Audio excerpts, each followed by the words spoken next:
Versatility, violence, and physicality, and coming home. Those were just some of the takeaways from new free agent acquisitions for the Commanders. And we'll give you our thoughts on these free agents and what they said this week on this edition of Commanders Wrap, where you get all your relevant Commanders news and a little opinion too in 15 minutes. I'm your host, Dr. Wonderful. I'm here as always with my co-host and analyst, Kevin Bayne. How are you doing, Kevin? I'm doing good. How about yourself? Can't complain. We're getting real close to the draft. We got NFL meetings coming up. Looks like free agency settled down. It's a good time to be a football fan right now. Absolutely. Right, because everybody's team going to the Super Bowl, right? At You this know time of that, year, uh, 32 teams are going to the Super Bowl. especially Dallas. Their fans. Dallas is Oh, definitely going to the Super Bowl. Dallas is definitely going to the Super Bowl. uh, So in our segment, we're going in our first segment we are going to cover not the 12 free agents that we signed, but we wanted to talk about some of the things that they said in terms of why they chose to come to Washington and what drew them either about the coaches or the fans or anything like that from the area. And people like De'Ami Brown and Chris Paul, they said they were happy to be home, didn't really want to leave. De'Ami Brown noted that he missed it, missed being here when he was at Jacksonville. While he was at Jacksonville last year, Leo Chanel probably had my favorite line, as he said he was bringing violence yeah. and physicality, Yep. Yeah. which don't we need that? Yep. And Adafe Owe said he is here to hunt the passer. Just a few of my takeaways, obviously from the multiple press conferences we had from our new free agents from a couple weeks ago. Kevin, which press conferences did you get a chance to watch, and what did you find interesting about what any of the players said? Yeah. I saw a few of them, and uh, I saw Chris Paul's and Diami's, and I saw Leo's, and one that stood out to me was Chris Paul's. Uh, Not a lot of players will, they'll say the bare minimum or just give some generic crap answer. That didn't seem to be the case with him. And one quote that he said was, and I'll quote, he said, "What I know about this organization is that we are all about competition, competition, competition." Um, that is the mindset heading into everything. Now, maybe for some people that doesn't mean a whole lot, but for me, it's kind of huge because when he says competition, competition, competition, to me, he's signaling that every practice, every snap, every meeting, it's a battle. That mindset it spreads. Rookies and vets alike, take it seriously when a key player emphasizes it. And I think it matches the coaching philosophy. Uh, we've been pushing for a hard nosed physical culture under Quinn, and I think Paul's quote aligns perfectly with that. Showing the players are buying into it and not just going through the motions. But the bottom line is, it tells me that the fans, teammates alike, that Paul he's not just joining the team, he's helping set the culture. And that competitive mentality, it's infectious for sure. Um, I'll go on to what was it? Leo here. He spoke to the media after signing with us, which I believe was a 3-year contract. It was for almost 25. I think it was 24.75 million. Um, he didn't mince words about how he plans to impact the defense. And just as you just said, Dr. Wonderful, and you mentioned his quote, "I bring violence and physicality. Game day, I'm bringing that energy." That's what I love to freaking hear. Like, that's, as a fan, that's what you want to hear. I want that type of guy that has the mentality of, I'm going to rip your freaking head off. And that's what it sounds like he's got. Um, yeah, and I'm really am. I'm excited to see him out on the field, and then I'll get to good old Diami Brown. I always like Diami. My issue with him wasn't really an issue, but I just think he wasn't, really consistent enough. But I tell you what, when he did show up, he showed up big. Um, against Dallas, against the Giants. He's had some big games, and we needed that guy that could stretch the field. We didn't have that last year with injuries and everything else. And Diami can be that guy. He's fast. He can stretch the field. Yeah, and I'm glad to have him back on this team. Oh yeah. I think what Diami brought was missed. You know, he was really really good in the screen game. Mm-hmm. That and that kind of just went away. Terry is good at a lot of things, but he's not actually good at that screen game there. Yep.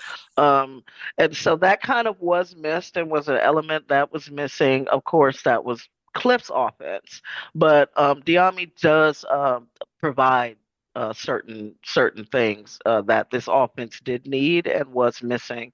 So I agree with you. I'm very happy he's back back in the fold.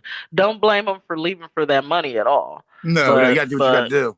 yeah, extremely happy that he's back in the fold.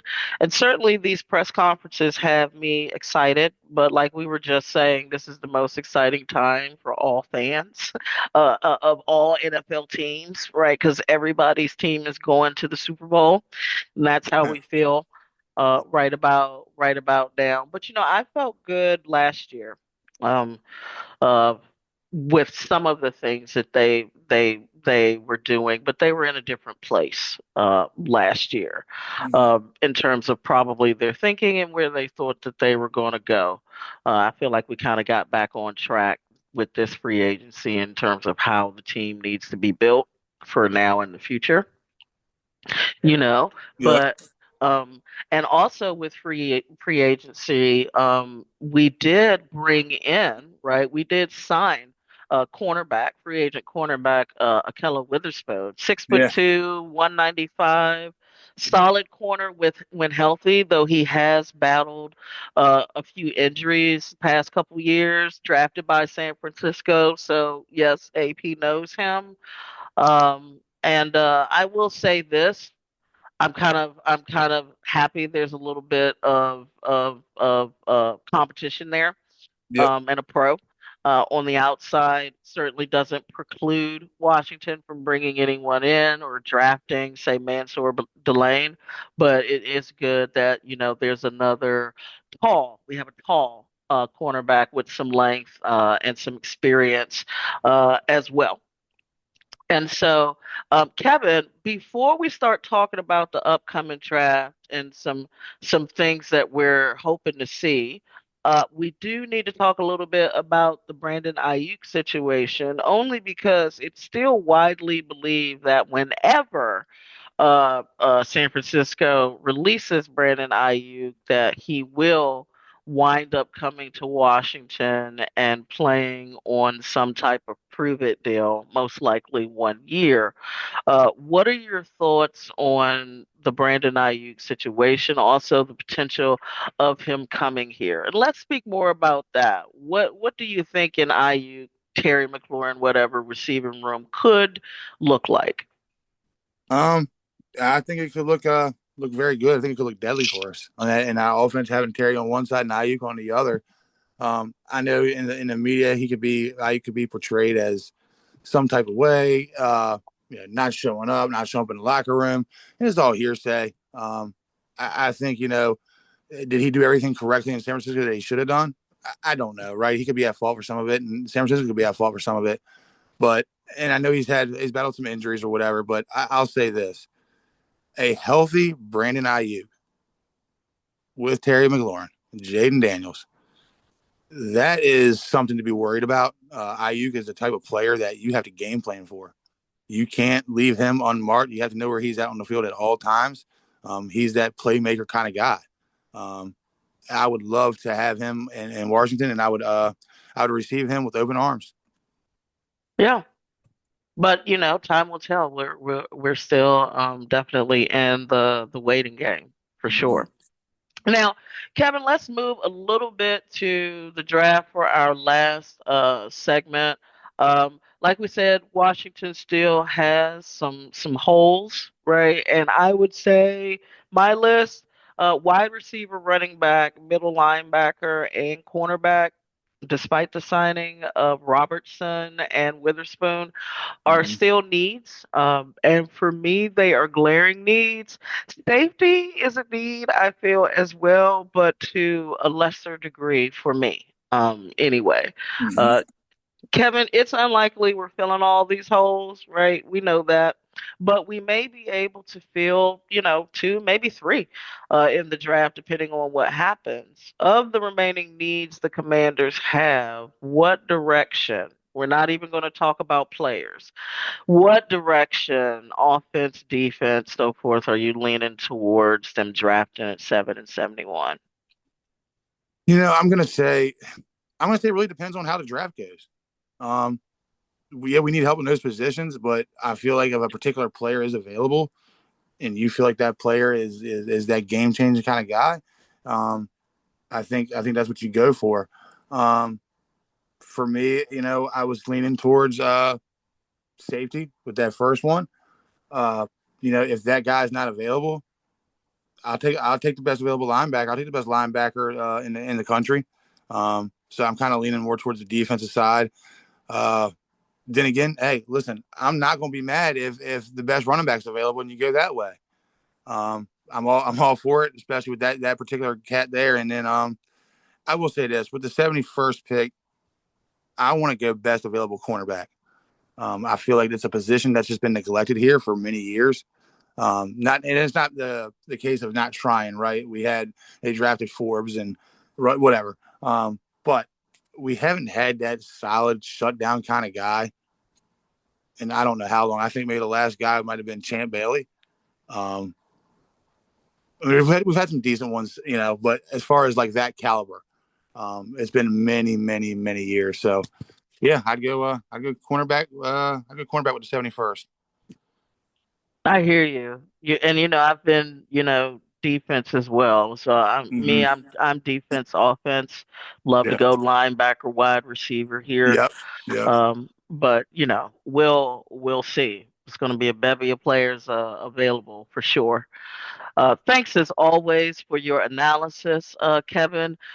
Kevin and I are going to return in 2 weeks. We're going to cover the NFL league meetings. Maybe there'll be something about could there be an 18 game schedule? What other rule changes might come out? Replacement refs, things like that. We'd sure like to know.